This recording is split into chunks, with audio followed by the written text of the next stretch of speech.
And we're live. Welcome to Music Matters 2020. I'm your host, Jason Tramm. In my 25-year career in the music business, I've been a conductor, music director. I'm a university professor teaching at Seton Hall University. I've been a church musician, a public school music educator, and most recently, an artistic consultant. In that 25-year career, one of my favorite things to do is to have my colleagues, to sit down with colleagues and have great conversations.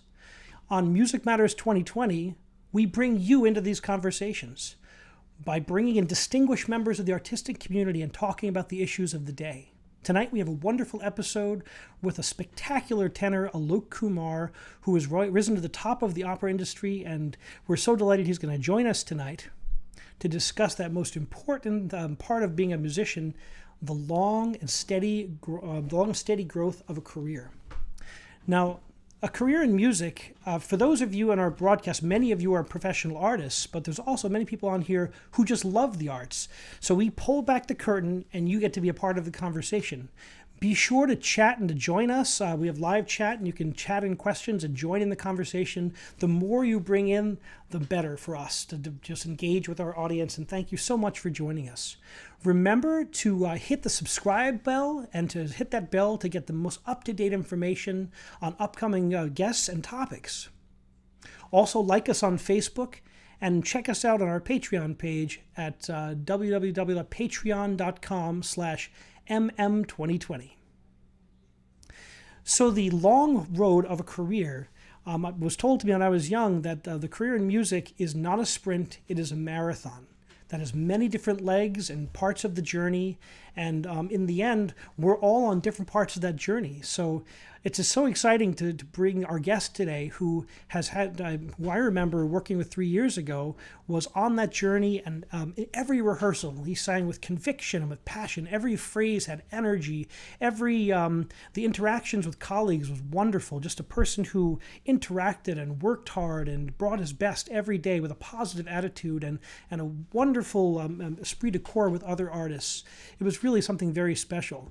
So to hear the growth in Alok's career is just spectacularly, it's exciting for me to see, and to see him today. We haven't seen each other in 3 years, but we joined with Alok today from Los Angeles, California. So welcome, Alok Kumar.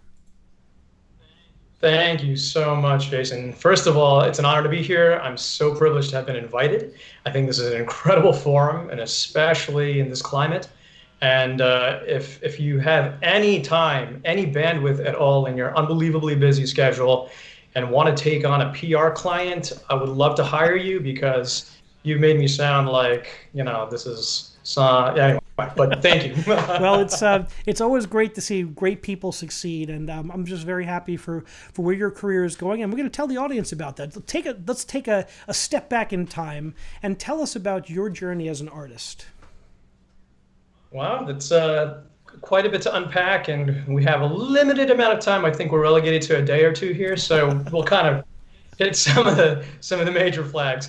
I guess going way back, but kind of keeping that part brief. I started as an 8-year-old when I was singing when I was 8, along with myriad other things, soccer, tennis, and all the things that most kids do. But I kind of had an obsession with making sound, and my parents tried to kind of maybe send me to lessons to get it out of my system, so I wouldn't keep bugging them in the car. But that kind of grew into some kind of a monster, and I continued with it. I had a fantastic teacher who not only taught me about singing and what have you, but also a little bit of music theory. Kept me interested in exposed me to different kinds of music, from folk song to more pop stuff to musical theater and whatnot, and opera as well. And I just kind of gravitated to opera and stuck with it. I mean, it was something that I was, was a part of my life from that point. Sang my first role when I was 11, and it was Amal and the Night Visitor, a ubiquitous, treble role if you're a kid and show any kind of interest in it. And that kind of progressed through my voice change, and I ended up going to school for it. Went to Johns Hopkins, the Peabody Conservatory, because they were giving me some kind of a scholarship. So I was like, great, let's do this. Yeah, it's, I mean, really a fantastic school. I had a fantastic teacher, and colleagues were really tremendous. And it's one of those things where as it's not until years later and you're kind of walking through the process, and relearning certain things, and trying to hone your craft, you realize the benefit of what you had. And hopefully, even if you weren't paying full attention, you're hoping that some of that information kind of got locked in there and is available for your access. But yep. So that was kind of my process through my the education. I ended up going to Rice University in Houston, the Shepherd School of Music for my master's, and BU as a finishing program, the Opera Institute, and all of that, Jason, as a baritone.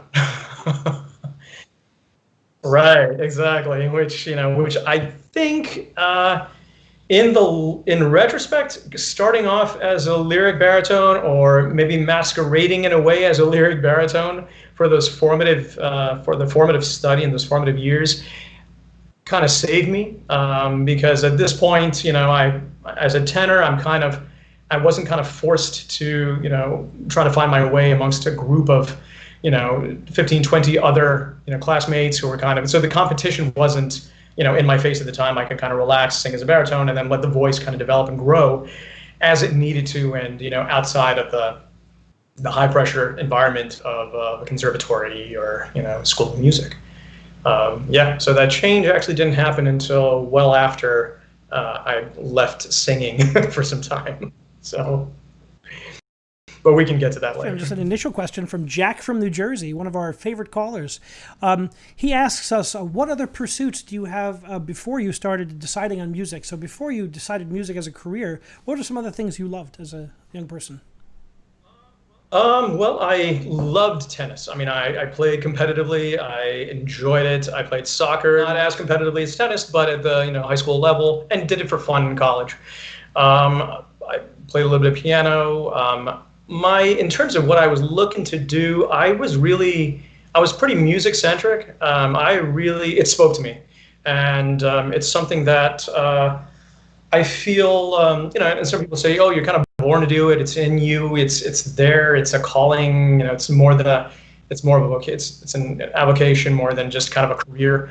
And I think the more time I spend in it, and when I'm even if I have to be away from it, like I've had to for the past couple months now, and actually it's been pretty instructive in terms of how I feel about music, and what kind of a place music occupies in my life.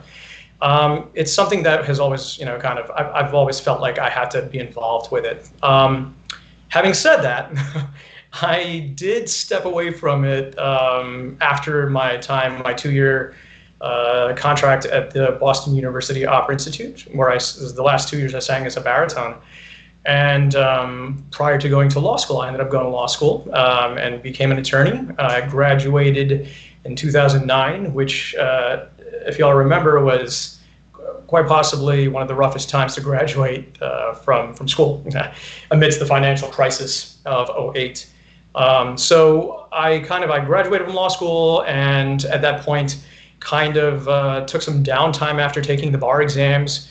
And my wife, who is also a singer, and but had the smarts to get into the management and business side of things, suggested that I consider singing as a tenor, because she had, as a singer, transitioned from mezzo to soprano, and kind of gave me that opportunity and some of those tools. And she was extremely studious and very much a technician.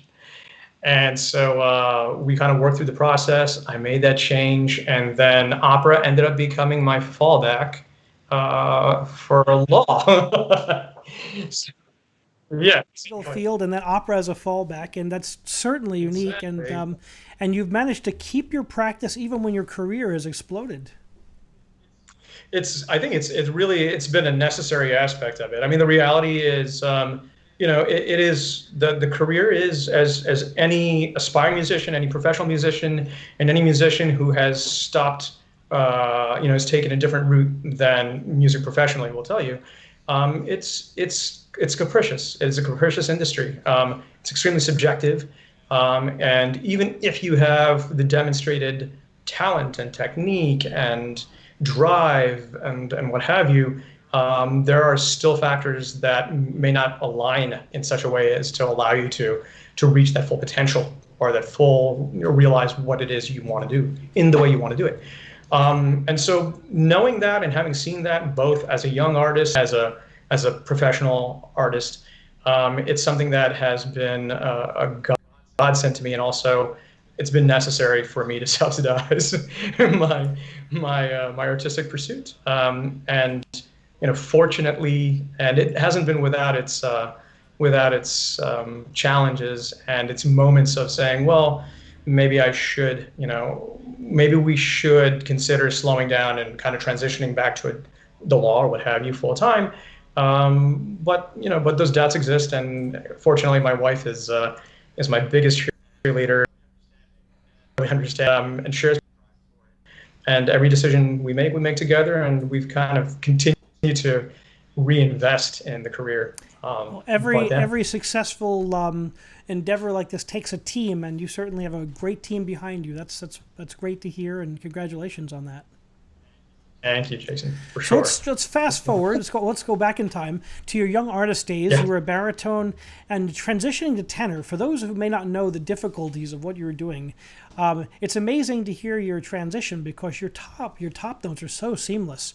Who finished your top? How did you work out the kinks? Because going from baritone roles to tenor requires some of the most difficult tessitura issues that exist. So give us your ability. How did you get into the top? How did you make that consistent? Yeah, that's a fantastic question, and unfortunately I know several former baritones who made the transition or tried to make the transition. Some very successfully, some not as successfully, and some who kind of toggled back and forth a couple of times. And the former, and it's going to be a matter of time before they come back.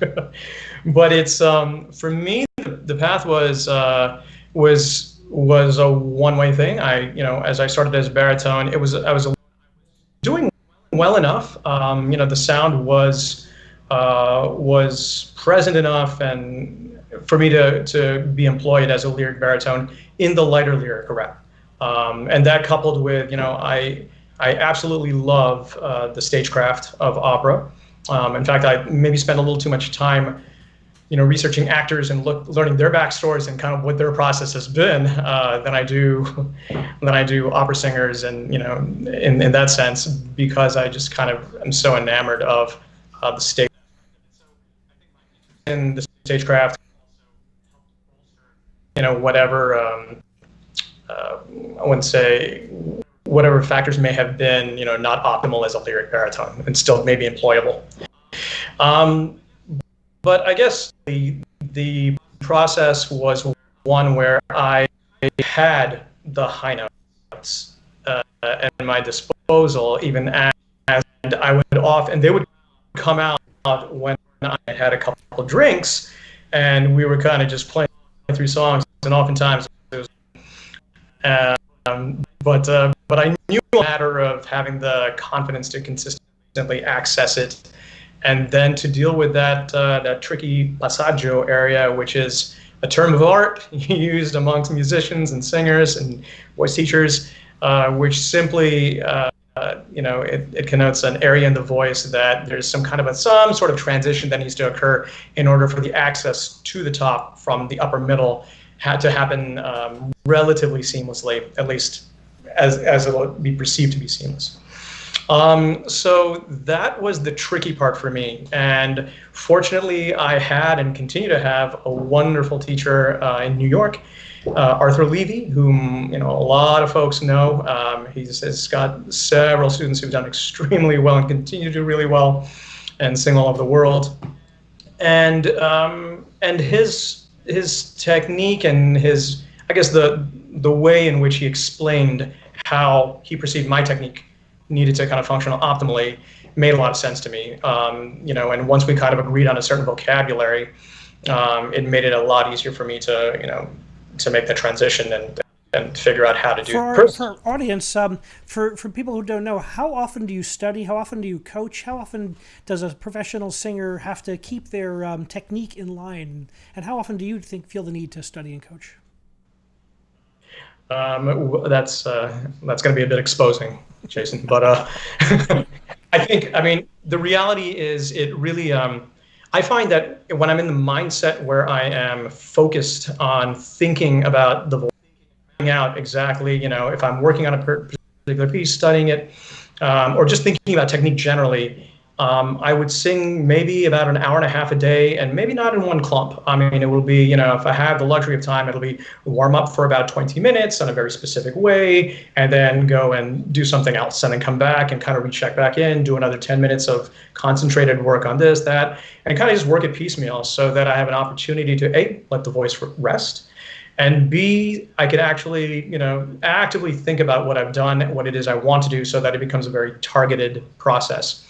Having said that, that's not something that, I don't have the luxury of time to do that all the time. And what that means is that there are days that go by when, if I'm not in the middle of a production, or if I happen to be working a legal job at the time, or a legal project, that I am completely there, and I come back and then just to check in with the sound, just to make sure it's there. And, but what that requires is for me, it requires that I think about, what I want to have happen physiologically in order to replicate the sensation of creating a sound that I by now know is going to work. It's a healthy sound. It is steady. It's representative of where the voice is today throughout the range, those kinds of things, because it's very easy to lose it. I mean, it's ephemeral. It's not. You can't see it. You can't touch it.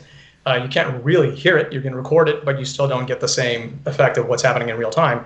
So it really becomes a function of checking in with the physicality really on a daily basis. And the great singers historically are the ones who do it. I mean, they are obsessive about it, and they are, and they work the minutia, and they never let it exhaust them. I mean, they may get bored of it or tired, but they'll continue to stay on it because it's a necessary part. As I'm starting to understand, it's a necessary part of maintaining a career, not just having one, but then maintaining it. You just said that you understand. You seem like you're constantly learning, constantly expanding, keeping your technique in check, learning new roles. I mean, it's a never-ending process of self-discovery. Would you agree with that? Absolutely. Absolutely. I think it should be. And I think it's one of those things where when folks say, "Oh, what does it feel like to be able to pursue what it is you love doing?" I said, well, it's not a field day every day, but what it does is it makes those difficult days not only palatable, but actually enjoyable, because you do kind of, there's a joy that you do get in the process if that's something that you've kind of committed yourself to, And I think that's the difference too. And Jason, I mean, I know as a conductor, I mean, it's the same thing. I mean, you would have to, there's a constant, the studying never ends. The dedication is 100%. And you always feel that, the moment you kind of step away from a little bit, it starts to teeter enough to scare you. We've certainly stepped away for a few months, as we all have. We're going to talk about that a little later. But So tell me about your career explosion. We worked together like 3 years ago. We did a Rigoletto together, and it was just beautiful to work with you and sit down with you, get to know you as a person. And then the next thing I look up, and you were singing at Covent Garden in London. You were singing Carmen's everywhere I can imagine. I saw Florida Grand Opera. I saw Michigan Opera Theater. I was so happy. And then I saw Metropolitan Opera, and I saw your debut. And so tell me what it's like for it all to come together. How does that feel, and how did the magic how did it unfold for you? It's wow, that sounds fantastic. Putting it that way, it sounds like I'm just saying that it's for me, it feels like it was for all the steps and whatnot, but every step that came along the way, there was always the sense of you super excited to get the email from your manager and see that. You're like, oh my gosh, of course. And then as soon as you start on the process, you're like, I don't want this to be a one-off. So it kind of changes and shifts the way you approach that moment. And I guess in retrospect, I would maybe love to have kind of soaked it in a little bit more. But in retrospect, actually taking stock in the whole process, it's it was surreal, and it is surreal. These are the kinds of things that you phone calls that I had with one of my managers, and I, she was saying Z, and this offer came through, and would be interested in this, and we talked about that, and I was very quiet on the other end, and she said, are you still there? Did you hear me? I was like, no, I hear you. It sounds like it's not a phone call I expected to have about me with anybody with respect to career development in this way. It's kind of wonderful, but I guess what I found to be the case was that there were certain people that I had worked with who became strong champions of mine, and they continue to be, and because we worked well together, like Jason, I mean, wonderful opportunity to work with you. Actually a couple of times. The first time we worked together was at a concert at the university. And there was, we had a great time, and then there was the Rigoletto, which was, just a ball. But it's one of those things where, the relationships that I developed through the process and being committed to the process, and being available to try different things and be open to, what people want to do and how their concepts of something are, those kinds of things matter. And that's kind of what ended up, in addition to, of course, trying to stay on top of it and sounding, your best and doing your best and ideally looking your best. But that it's a combination of things, and one that is, it's a dream, really, and it is a dream. We have a question from our audience. So Molly from Manchester, New Hampshire. Do you get nervous before a show, and if so, how do you calm down? Yeah, I got nervous before this. I was gonna ask Jason if this was like a happy hour situation, but it's not. This is just water. I promise. That's all it is. But no, I absolutely do get nervous. I never hide the ball on that, and I always have. It is I believe it is a function of just wanting to do your best and to make a difference, and to kind of leave something of yourself that is useful, whether it's on stage, whether it's this. How do I combat the nerves? I had in the past done a lot of yoga, and I found that to be extremely beneficial, both on the legal side of things when I was doing trials and appeals and things like that, but in music as well, performing as well. What it is, and I find that as the final tool to kind of help assuage the nerves is a big plus. The other thing is also just being prepared. I mean, if you are prepared, you know what you're going to do, how you're going to do it. You've been diligent about working the hard parts first. You tend to kind of have an easier time managing the nerves, I feel, because there will be curveballs. Yeah, that's the nature of the beast in the live performing arts field, is the curveballs are the definition. Be ready. Right, exactly. So tell us your debut for a singer, the debut at the Metropolitan Opera. What was that like for you? Just tell us about the role you sang. Bring the audience behind the stage with you. You're in the dressing room. It's real now. Go. Right. Yeah. So the debut was actually in Fanciulla del West 2018, and I sang the role of Harry, one of the minors. A minor character, but also actually a professional minor.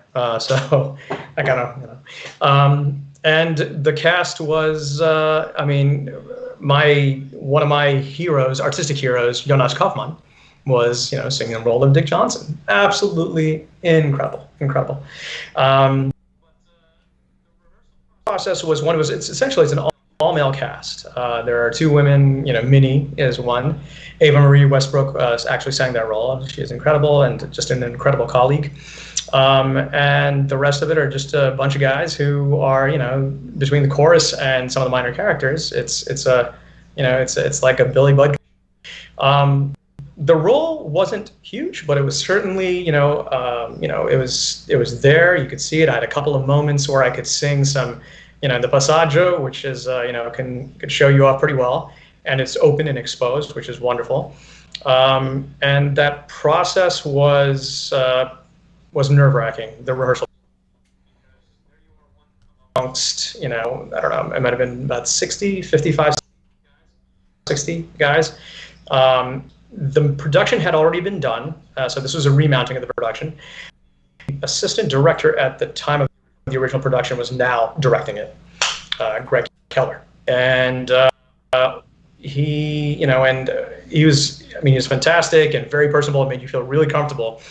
But for me, it was kind of like, I was thinking about it in terms of how do I, again, strategically, in terms of, okay, this is the role. It's not a huge role. It's not one that, will necessarily garner a ton of, notice and what have you. So how do I make the most of it in terms of bringing energy to the rehearsal process, certainly being prepared, trying to give the conductor what the conductor wanted in the way they wanted it. He wanted it, give the director what he wanted, be extremely available to the stage crew, the stage management, and certainly my colleagues. And so a lot of it really became just being clear, being precise, being on time, being prepared, and never being somebody that anybody had to worry about. And that became the goal. That really became the goal of that particular moment. And I found that, whether that turned out to be something else or whether that ended up kind of being a one-off, I had second to that. Right. I mean, and somebody told me right before I walked on at the opening, once the downbeat happened, they're like, all right, they can't take it away from you now. And this is a guy who's been singing there for 25 years. He's like, you're in, you're good, you're there. You're at least you're in the house. Now fast forward to last season where you sang a very major role and that got a lot of attention in New York and around the world. Tell us. Last season was, this past season was The Italian Singer in That Wasn't Cavalier, which again was a remount of a past production, where I had an opportunity to share the role of the Italian singer with Matthew Polenzani. Just an unbelievable artist, a fantastic person, and really a wonderful colleague. First time working with him, and we just had a great time working with him. Just very generous. And that was a very different experience from the role of Harry. Obviously, for obvious reasons. I mean, it was a very exposed role. My first exposure to the Italian singer was at Rice University when I was a baritone. My roommate, who's a tenor, or at the time was a practicing tenor, singing tenor. He tried to sing the role or the aria, and I remember accompanying him. And we would spend, several evenings kind of like working through this thing, and the poor guy, I mean, it was a brutal sing. And so that was my first and really only exposure to the Italian singer. So when the opportunity came up to sing it and it was offered to me, I was along with my wife, she and I were diligent about working it technically, giving it the respect it deserved, and really just making sure it was ready to go. And still walking into the first day of rehearsal when I was called maybe the evening before when they said, oh, we have the first rehearsal's coming up. Matthew will not be able to sing it because he's just wrapping up the Bohème from the last night. Would you be available to do rehearsal today? Yes. Yes, I would be available. Yeah, exactly. So of course, you don't miss. Absolutely, not a problem. I'd love to. Hang up the phone, make sure it's off, and then start like gasping. And get done, but it was really a wonderful experience. That first rehearsal, and everybody's extremely supportive, and we had the music staff there and the conductor, and it was just I finished the aria, and then folks are really very generous with their kudos and whatnot, and it kind of bolstered my sense of I can do this and it feels good, and I think I can do it again too, so we're good.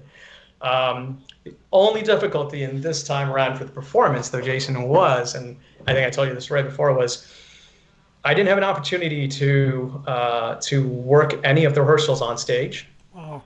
And I didn't have an opportunity to do any of the dress rehearsals or piano tech or anything. So I was, pretty much, it was a single performance, and I walked out, and I did it. And I had to kind of take in the grandeur of the moment, being there watching everything kind of stand still for a little while, 2.5 minutes actually. And then, in a huff, kind of like, grab my coat and head out of there, walk off stage. And then all of a sudden, I think my memory started coming back. But the actual experience of those like 3 minutes on stage, to this day, I still can't piece it all together. It was a literal dream. We call that destiny, my friend. We call that destiny. Yeah. So you have a career that you certainly do a lot of the bel canto and verismo type. You do a lot of the lyrico spinto roles, Carmen, Don Jose, and Rigoletto. You also do a lot of other like modern music as well. I'm looking at some of your pieces. How do you square those away with the traditional operatic rep and the new current cutting edge music? Yeah, that's a great question. I find that the new music is exciting and a little bit different only because if you have the opportunity to work with a composer who, and I've been really, I work with are collaborative and disarmingly deferential to the singers. And you would never have expected it. Oftentimes you're like, well, I mean, these people are creating and clearly this is how they're inspired and this is what they come up with. But what I found is that, with the new music, it feels like you are getting a suit tailor-made for you. You're not buying something off the rack that you have to kind of fit into, and there's certain things that just won't sit right, but you're going to do the best you can. So for me, it's been a wonderful process with the new music. And one of the composers I've worked with, and I continue to, is Robert Patterson. He had given me a questionnaire prior to writing a set of songs for me, a cycle of songs known as Spring Songs, which I ended up recording, and then we had a world premiere at Carnegie Hall back in 2018, and then we were going to actually do this year as well with a chamber. So, but he had given me a questionnaire prior to his actually setting it, and he knew what poetry he wanted. But the questions were extremely detailed and things that I had not really. Where does we like to do this, and where does it really do that? And certain vowels. Are there any particular things? Is there any shape of a phrase that particularly sits well with you or not? And I was like, this is great. I mean, this is the kind of stuff that really helps. It helps you understand your voice a little bit better and think about things.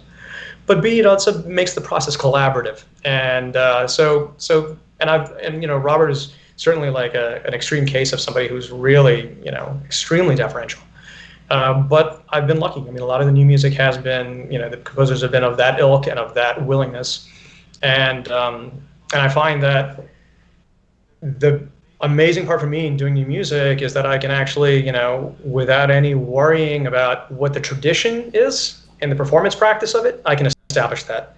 And I can establish that and alter it, shift it, and change it, and tweak it if I have multiple opportunities to. It's so easy to think that composers of the past, like Beethoven and Mozart, they shaped their pieces around who was singing them. We forget that today. We think that these were descended by a stone tablet.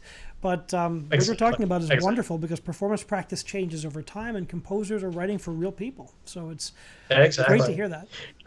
And I do find that, conversely, that experience and that freedom allows me to kind of take that into the traditional rep as well, and feel like, okay, there are traditions, but what if, in concert with a conductor or a coach or what have you, what if we were to do this? What if this were to happen? What if that were to happen? And some folks would be like, it's just never really done. But you know what? There's no marking on here, or if you go back to the critical edition, there's nothing that that it says you can't. So let's try it, and if it works, and we can try it. So it gives you that freedom of thought, and whether it's accepted or not, it's still the fact that you made the choice, you took some kind of ownership. So. Back to that journey of self-discovery, always seeking to dig into the characterizations and find new marrow to explore and to bring to your audiences. That's really, thank you for sharing that. Absolutely. Yeah. We have a question from Kristen from Nanuet. What is your favorite operatic role to date? That I have performed or that I would love to perform? Your choice. We'll go. Your choice. Okay. Well, the one that I haven't performed that I would absolutely love to perform, if I were given an ultimatum to only do one, I would say would be Werther. The role of Werther, Massenet's Werther. I love angsty roles. I love angsty works. I find that it's a fit for me vocally. And also in terms of personality, I've got a lot of pent up angst, which you try to be a citizen. Tenors, during the day. Conductors, Right, musicians, exactly. artists. Right. but it's also, for me, it's kind of I feel like I can identify with a lot of these things. It allows me to explore, the more dire side of humanity, and I enjoy it. I particularly do enjoy that. So that would be my answer for the role that, I would certainly love to perform. One that I haven't done, I would love to, is Werther. And, I mean, Jose is in a far cry from it in terms of its angst. It's a car wreck, which is wonderful. A slow motion car wreck. Yeah, exactly. Yeah. 4 acts, you can't take your eyes off it. Well, we were talking about your favorite roles and the you want to play. How about the most difficult role you've ever played? The new role you've taken on as a father. Wow. Very nice, Jason. Yeah. It's my repertoire has completely changed, actually. I've gone from the lyric romantic rap, spinto rap, to pretty much Sesame Street and nursery rhymes. And I actually texted a buddy of mine saying I'm thinking about bringing the Count's aria back into my rep. And, they're like, the Count's aria. I was like, yeah, Count von Count, doing the batty bat. Fantastic piece. It's a chardash. It's fantastic. 1, 2, 3. It's wonderful. So, no, this is definitely, I mean, my wife and I have been wanting a family, wanting a child, I mean, for a long time. In fact, that kind of prompted our relocation in 2017 back to California from New York. And because my wife's family structure and the ideas, we wanted to kind of be close to family in this environment. And so that ended up happening in 2019. And we, have a 13 and a half month old daughter right now who has, understandably and rightfully so, taken up all our time. And it's been incredible. I mean, really, and it's one of these things, and I'm speaking to not even the choir here, the choir director, Jason's note about the joys of fatherhood for 4 times now, and for a number of years. So it certainly, has come with certain challenges, but we, the logistics of it haven't been a big deal, prior months ago. We were very blessed. Our daughter Anya travels really, really well, and so, within the first year, she came to New York from LA. She was there for a little bit, and then we went to London together. So she was there, and then we went to Vancouver, and then we were in Seattle, and then we were potentially gonna go down to Mexico to Guadalajara in May for a Beethoven 9, which has been moved, thankfully, but it's but she essentially is a very easy traveler, and we find that if we're comfortable enough with the process of packing and traveling and whatnot, she kind of falls in line, and that's kind of the takeaway from that, I guess, for now. That's wonderful. Whether that remains, who knows? Well, you'll see. It just changes. I mean, I know for myself with my children, they engage with you more. They come to the performances more. They can come to something. It's wonderful for them to grow up around your art, because they absorb all your colleagues and they just become part of what you're doing, and it deepens. Like for me, it deepens everything I do, having my children around and making them part. Like for example, this podcast, my son is the technical director, my daughter does the graphic arts, my other daughter and my son are involved, so they're with me 24/7. We're talking about the characters and the guests and the graphics and the look, and it's been a blast for me in this time of quarantine and not doing my conducting, which I was supposed to be traveling to Vienna and to Prague in the month of June, and all of my travel all of us we got canceled all of our performances. But in these times, it's to look for something different. The family has always been there, and whenever my career has been great and whenever my career has been on the way down, the ups and downs, my family has always stabilized me through that. That's absolutely beautiful, and you're absolutely right. The perspective that it actually immediately gives you, with respect to what's important and how things are important and in what way, and you realize that whatever comes, so long as it ends up becoming gravy, so long as you kind of have your family there, they're healthy, they're safe, and they're together. So glad to hear that you're this wonderful father and you have your family. That's just a wonderful story. Congratulations. Let's dig into the life of a traveling and international singer, pre-COVID, and how that transitioned to now. Describe what a typical like work week is for a singer, and just give me a little bit about your life while you're in the middle of it, your busy career, and then how things change when we've hit this pandemic. Sure. Yeah, sure. So from my perspective, it's like as we alluded to earlier, I kind of maintain two careers, the law side as well as music. So for me, it's I have found that when I am in New York, for example, I'm able, depending on the size of the role, depending on whether it's a new role, the amount of time and investment that it takes, I will oftentimes kind of work the law stuff around that. So. For example, when I was doing the Fanciulla, the role wasn't huge. It was involved, and I was on stage for a majority of the time, acts 1 and 3. And so I had to be mindful of that. But around, I could kind of work with firms and what have you around that. And they were willing to make that happen, especially since I was working as a contract attorney. And it was essentially, I was kind of just, a hired extra pair of hands and eyes to kind of deal with, some extra work on their end. So that worked out. And that's typically what's been happening while I have relationships there with some firms, and they know what it is I do, which is really wonderful. And they know that I'm there, and that's my first, the first order of importance is I'm there under contract. But insofar as I can, I kind of, balance it up. So my days, other than going to rehearsal at the Met, which becomes really trippy, as you can imagine, because, some days I'm, walking. You're lucky enough to see, some of the stars walk by and stuff like that as you're going to, or in rehearsal, and you go do that, and you're in that world, and then right after my call is finished, I might head downtown, go to the financial district, and I'm in an office, on the 50-something floor, kind of looking at documents. It's a little weird, and then some days, some days you're doing both, But so that's kind of typically how my days have kind of been, fashioned in New York. When a role is new, like the Steuermann that I was in the middle of at the time that the Met ended up having to shut down as, from March 12th onward, up until that point, from the end of January to March, I was kind of just focused on the role of the Steuermann.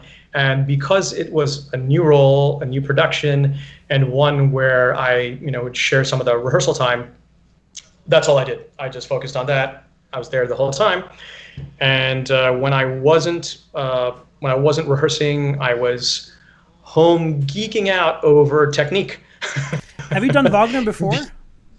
No, that was my first bite of Wagner. Okay, wonderful. And it's just amazing. Just fantastic role to do. And I ref for that role was Fritz Wunderlich singing it in way back when, and it's on YouTube, where his name comes up who the Eric is. It's Fritz Wunderlich as Steuermann, and then you got the rest of the cast. Unbelievable. Yeah, but that was my first bite of Wagner. And I'm sorry to say that the performance that I was scheduled to actually do, which was on the 24th of March, was actually after the things had shut down, so I wasn't able to do that. So that was a bummer. But it was promising to be a really, really spectacular production and really, really exciting. So there'll be other opportunities.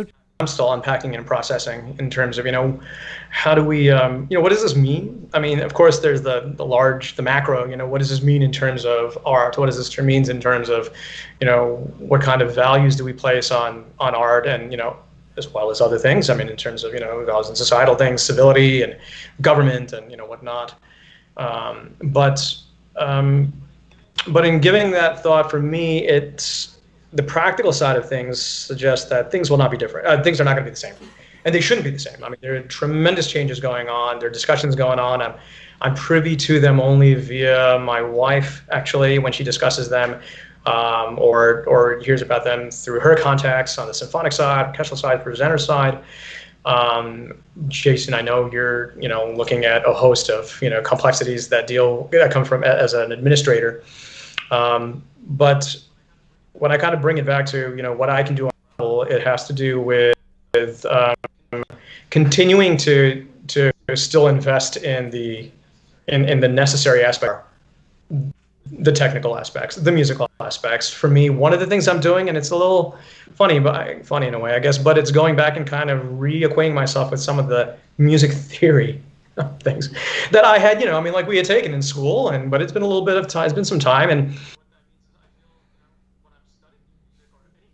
learning whatever, it would benefit me immensely if I knew what was happening where, what part I was sure of the harmony, and whether I can ease off that a little bit, whether I need to give more, how I need to give it more, whether I could color differently with character, with intention. It just adds another layer. And that information is, I believe it's powerful. Not everybody's going to do that. Not everybody's going to even want it. But if you have it at your disposal, it's something that that certainly can serve you. But that's on a very micro level. So there's the study aspect of things and continually investing in that. I'd say the other big thing is also investing in your understanding of how the business of the industry goes. I mean, it's not just the art. It is how you function as a business. If you are business minded, if you're business savvy, because that's a necessary element of things as well. When we talk about management, my wife, when she, as a manager, she would say the artists that they really get excited about are the ones who are out there doing it themselves and literally, doing the yeoman's work of like bringing, the contracts to the manager, and the manager is just kind of like, yeah, I can pretty much, quickly work through this thing, negotiate a great fee for you, and then we move on to the next thing, as opposed to having to kind of build the artist up. There's no time for that, and especially in today's climate, you really understand there's just no time for managers who handle even 10 people, let alone 30, 40, 50, to invest that kind of time. So. Well, we're certainly a unique part we're in a unique chapter of the arts world with I think with COVID-19 and with the quarantine and we're all kind of exploring together. We're in this gigantic boat, this arts boat, and we're going to see where things land. I know it's exciting. It's one of those things where innovation is going to come out of necessity, and companies are going to rely more on technology as we bridge forward. I've seen lots of broadcasts from the Met and from major companies, but nothing replaces the power of live art. And I think that those of you who are doing what you're doing will be ready to come out and be strong on the other end. I think it's very important for all artists to keep yourselves focused, keep your art sharp, and be ready for that next chapter when it does come out. Absolutely. Yeah. I think and that's the one thing that I find a lot of my colleagues are different stages of kind of like where their minds are with respect to, once the shutdown happened, I mean, it's like, okay, well, what's going to happen in the fall, and maybe the fall is going to open up. And of course, even the industry, and we didn't know what was going on, but you really think about things in terms of the nature of what it is we do is live music. Right. I mean, it requires an acoustic. The acoustic phenomenon is what is, a large part of the experience. And so, keeping that in mind, you kind of start to navigate fall, summer, and, ultimately, the future in terms of what you can expect is going to happen with the opening or reopening of certain institutions. And, all you can really do is be as ready as possible. And keep your chops, up to snuff. Everything you've said today is I tell my students at the university that take notes of these things, because these are the transferable skills, even for the non-music majors. I say these transferable skills will apply themselves to any career, to any endeavor of study. Is this discipline, self-learning, self-motivation? These are the things that will produce success in any field. So, Alok, you have your work ethic and your talent, obviously, but your work ethic and your joie de vivre, and I wish you absolutely the best as we come out of this pandemic. And thank you so much for joining us tonight. Thank you so much, Jason. And likewise, absolutely. I mean, you're certainly an inspiration. I mean, really. And the more we go through the process, the more, I mean, as like I said, the number of hats that you wear, in addition to unbelievable kids, I mean, it's unbelievable, and it only becomes more apparent the more water. Well, let's not wait till 3 years to get together again. And No, I totally agree, and we certainly will go have that beer. when you get back to New York, let's meet up. Thank you for having me. Thank you so much, Alok. Take care. Bye, Jason. Thank you for joining us on Music Matters 2020. Please remember to subscribe to our YouTube channel. Hit that bell for the most up-to-date information on guests, upcoming guests and topics, and like us on Facebook, and consider supporting us on Patreon. That's again patreon.com MM2020, and anyone who donates to us on Patreon will get a Music Matters t-shirt mailed to you. That's going to have them to show this week. So we have a really exciting show coming up on Thursday. On Thursday, I've got a program called Back from the Brink, and we have two guests. The first time we've had two guests on our show. We've got Holocaust survivor and lecturer Luna Kaufman, a noted author and lecturer and a very powerful speaker and a very dear friend of mine. I can't wait to hear her speak about her life in the concentration camps and beyond.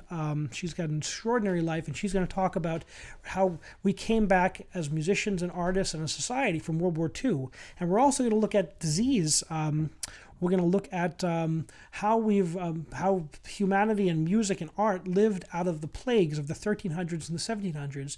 And to speak on that will be noted musicologist Paul Christiansen. This is this Thursday, June 18th at 6 o'clock p.m. Eastern Standard Time. And we also have a show on this Friday. We're building up our podcasts, and we're very excited to share them with you.